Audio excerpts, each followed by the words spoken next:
Cheers!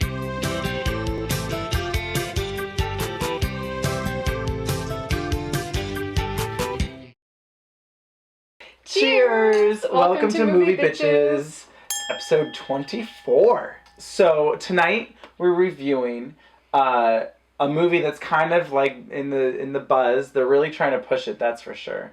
Snowpiercer. It's directed. It's a Korean director. I forget his name. It's his first English-speaking film. Yeah. He directed The Host. Yeah. Not the Stephenie Meyer alien love triangle movie. Not that one. The monster movie that came out a while ago that was sort of like half black comedy, half monster movie, so half of it worked and half of it didn't. Yeah, I didn't see it, but I've heard things. Yeah, I liked the idea of it, but didn't quite like the movie. And that's kind of how I felt about this movie. I was just about to say the same. Like, there's certainly some very interesting topics and concepts, right. And, you know, there's a lot of interesting things going on, but ultimately the movie is just kind of like... a mess. A mess. It's a hot mess. The government was trying to cure global warming. The world, yes. So they sprayed the world with this chemical that inadvertently froze the whole world. Now it's a giant frozen tundra. Yep, everyone dies. But there's this one train that circles the entire globe, and they're the only survivors. And here is my issue. One of my many, but this is my biggest frustration with this movie. Yes. Was that for the first 45 minutes, I'm sitting here wondering, how the fuck are they on this train? What? Why is it still going for 17 years? Mm-hmm. You have all of these questions about the logistics of how these people survived the world freezing over. Yeah, everybody else died except for them, but you have no idea how they got there, who they are, why they're there, how this train exists, with all of these things. Even after 2 hours, maybe? Yeah. Into the movie, they reveal all of those questions, or answers to those questions. I still don't know why the back of this train that this guy designed has, like, a prison where people are locked into these, like, drawers. But why have prisoners? Just kill them. True. If this is what's going on, if they can only have so many people on this train, the whole reveal just kill them. Is that they need to keep the population down.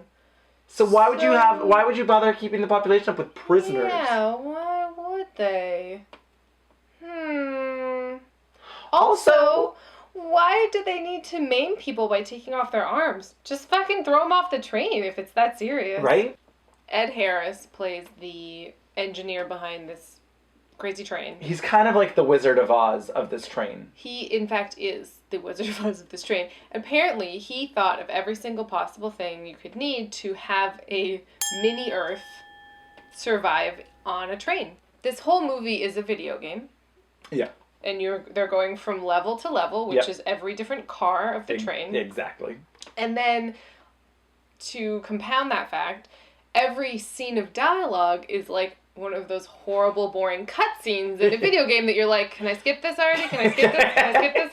Hey, I don't care. Let me go shoot some people and fight stuff. It was levels. It was levels of a video game. Yeah. It was now we're in the meat locker, train car. Now we're in the aquarium train car. Now we're in the sushi bar train car. Here's the salon. And now we go into the pool and the sauna area. Yes. Like, it's basically the Hunger Games. I mean, each train car is a different district that does something else for the community. Yep. And then there's the crazy people in crazy outfits that live in District 1 and Tilda Swinton. Exactly. Like Fabulous. Absolutely. And, it is Effie. Hunger Games on a train. It is. This movie has like an identity crisis. Mm-hmm. One movie that's happening is just a straight action thriller, post-apocalyptic action movie. And then there's another movie with Tilda Swinton in it. I am a hat. You are a shoe. I belong on the head. You belong on the foot. Yes, so it is. So Tilda Swinton is hands down the best part of this movie. Oh, absolutely. Tilda was funny and weird. And so when she died, you were like, oh, now all we're stuck with is Yellow Coat Girl. Yep. Damn it.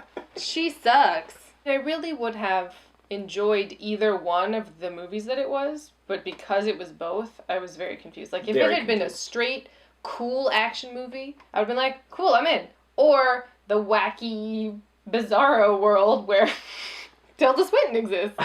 The wacky, bizarro world of Tilda Swinton. It really reminded me of Wicker Man, the remake with Nicolas Cage, where it's weird for weird's sake. Where it's just like, now it's weird. Isn't it creepy that they're all being weird? And you're like, not really. I'm just kind of annoyed. Yes. I don't know what's happening, and just because, like, a pregnant lady who seems nice is now firing an AK-47, I don't really care. Chris Evans was doing what he could. I think he was really trying. Yeah. I really like Chris Evans. I think he had a better shot. He could be really, like, a good actor. Like, if what happened to Bradley Cooper happened to Chris Evans, where, like, if some director, if David O. Russell took him under his wing and, like, said, Exactly. man, I'm going to take and you was with like, me. You are not doing A-Team anymore. You're going to be great. Yeah. You're going to get nominated for Oscars, and then you're going to be on Broadway as the Elephant Man. It's happening. I think Chris Evans could do that. I really do, because I genuinely like him. But this movie gives him nothing to work with. No, it doesn't. It really doesn't. Can we talk about the end? Which ending, though? Because there's a few. All of it. Yeah? When it turns into Stargate? Yeah. We can talk about that. Chris Evans almost single-handedly Destroys the human race. Yeah, pretty much. You know, I mean, it was pretty fucked, so I'm not mad at it. I really wasn't. That was kind of the thing. It was like, well, you guys could continue to exist, but, like, to what point and purpose? Yeah, there were so few people. I mean, there wasn't even, like, a glimmer of, well, maybe there's another magic train that is somewhere else. They're trying to blow up the train. The drug-addled Baz Luhrmann extras from the nightclub are trying to attack them from one side. And Chris Evans is having a moment of doubt. Yep. He's cutting off his own arm to be part of the one-armed man club. And the train is about to explode. And Ed Harris just goes, nice. That's literally the last line of the movie. His entire world is ending. Everything he worked for is dying. Everything he's been leading, and he just goes, nice. Then, on the ridge, is a lone polar bear. It's a sign of hope, Andrew. They're gonna make it. Where the fuck did this polar bear come from?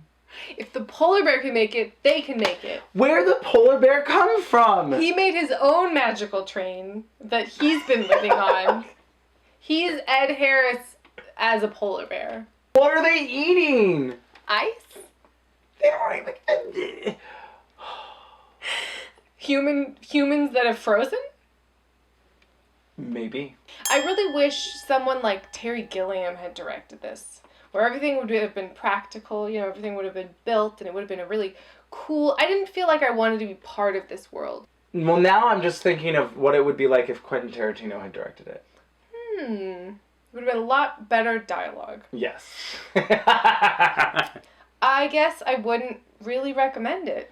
I would not. No, you know what I would say? Don't watch this movie. Instead, go watch Battle Royale for your Asian action movie dark comedy fix, and then go watch Sunshine for your Chris Evans can actually act and it's awesome fix. That's my recommendation.